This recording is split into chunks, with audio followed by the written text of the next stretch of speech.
First chapter, let's take a look few concept. Independent variables is an active one, something that goes toward your target variables. So here is the definitions of the active variables. So you can read from here. And then we go to dependent variables. Take a look in the given textbook. Um, Dependent variables, look into the values 1, 2, 3. This is something you will do in a survey. We'll take a look in a few minutes.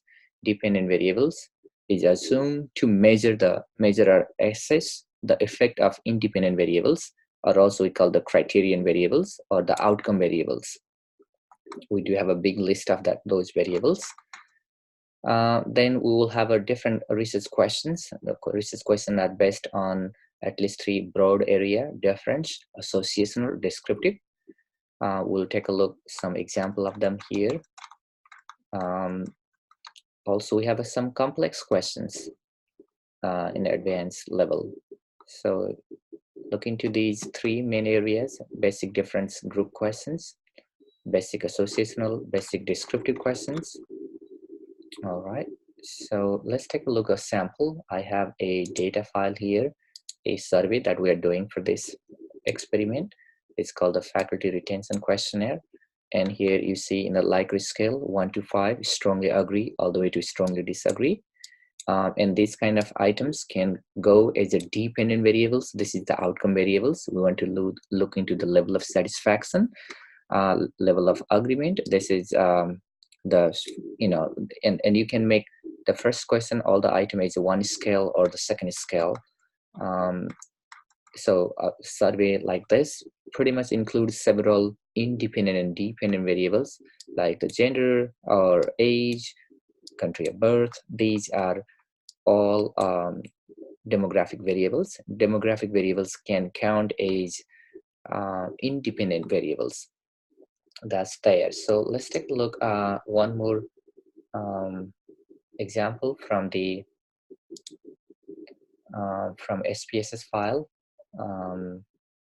So here is my SPSS file. This is the data points. We have a data view and then variables view. So let's take a look. The very first one here, my college environment is welcoming. It's in the likely scale. So when you click here, and there are 3 dots, just click there and look, this is how we have coded. 1 equal to strongly agree, 5 equal to strongly disagree. It's coding. And a SurveyMonkey or Qualtrics usually give you coded data when you finish collecting data. So let's take a look at a few demographic variables as independent variables. They are also coded. The code is already there. 1 female, 2 male, 3 others, or you can put more than 3. The same thing with the, let's say, country of birth. You have from US, non-US, exactly the same thing you do. That's there. So let me pause here for a second. This section is important because it tells you how to craft questions, research questions, for descriptive questions, for the faculty retention questionnaire. If that's the case, then you can say what percentage of faculty members are male and female. You can say are the frequency distribution of the faculty retention score mark skewed, or how the normal curve is there or non-normal. You can look into, is there a relationship between male and female faculty members and their retention or campus climate. You can develop the research questions, and this sample is pretty good one. Is there a positive association between male and female faculty member or full-time and part-time faculty member and their perception and retention? There are multiple ways you can make research questions, and this is pretty much a good one. Earlier we said descriptive, associational, cross-tab, or question, chi-square, basic associational, or complex associational questions. So these are the framework for you to develop the research questions. So you have a pretty much a large number of variables in the questionnaire. So you can look into faculty level of salary, or is there a statistical difference between male and female faculty members and their salary level. And also you can look into campus climate, level of satisfaction, or retention rate between male and female faculty member, full-time and part-time, adjunct and tenure track, or those who are from US or outside the US, those kind of things. Pretty much, heavy research questions, and many of you doing for your dissertation will use the same patterns for that. As a research scholar, you have to have a working formula or the codes of all the variables that you collect in the survey. For example, here you can see I would recommend this course to other students, and 1 to 5. 1 is a strongly disagree, all the way to 5 strongly agree. So this is your working codes, and you should have that so that it helps you later on analyzing and understanding, explaining your data points when you make an analysis, the result outcome from the SPSS. And in my case, mine is slightly different. Here I said strongly agree 1, and then 5 strongly disagree. So this is my code book. The code book is your the important formula, important aspect of doing research as a researchers. And you can code is the way you want. Let's take a look my data points. For example, the marital status. If you look into again the 3 clicks, 3 dots, 1 single and then 2 married, or you can do a different way, but it should be consistent, and you should remember what that means. Or you can write somewhere else. If you look into the are you a faculty of color, in this case, yes or no, yes 1, 2, no. So that's the coding, and the code book is important for you so that it helps you in analyzing your data. So after that,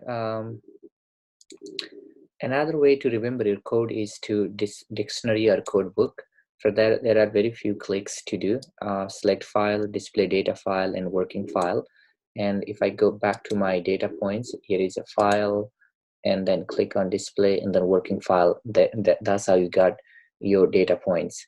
But the most important thing is they are already there. You don't have to do much work.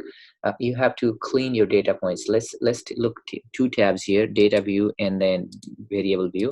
Data view, you have lots of information, background information like this, and you can move around. Actually, you do not need any of these file, any of these data points, and just scroll here, and actually here are the main file that you need, main data points based on the survey questionnaire. And if you hover around here, it tells you what it is.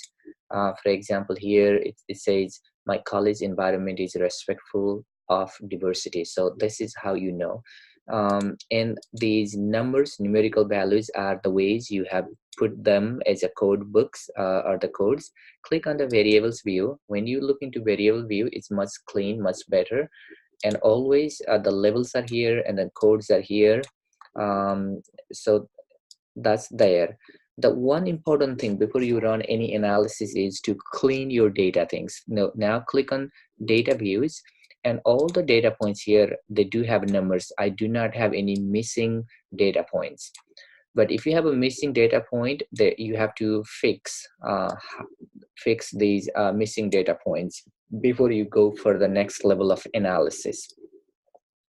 So mine is pretty good. Here are few data points missing. Let me click this one and then right click here, and you can put the ascending or descending order. So if I put descending orders, the highest point here is 7, and if I put in the ascending order, look, I have only 1 data points as a missing point. 1 is not that a biggie.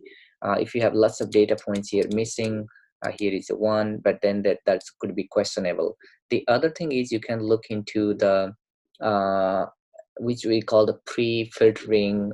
So the outlier, if you have some people who have fill out the questions all the way to strongly agree or strongly disagree. Let's say this is my original questionnaire, and sometimes people may select strongly agree for all the statement, all the items, or maybe neutral. Then those kind of things would be questionable, and when you go back to your data points, you will see the answer. Let's say the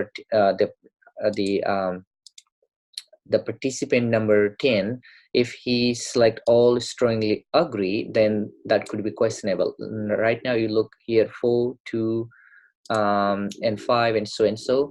Because of that one, it looks pretty much good one, because it's not the exact the same point, same entries for all the questions.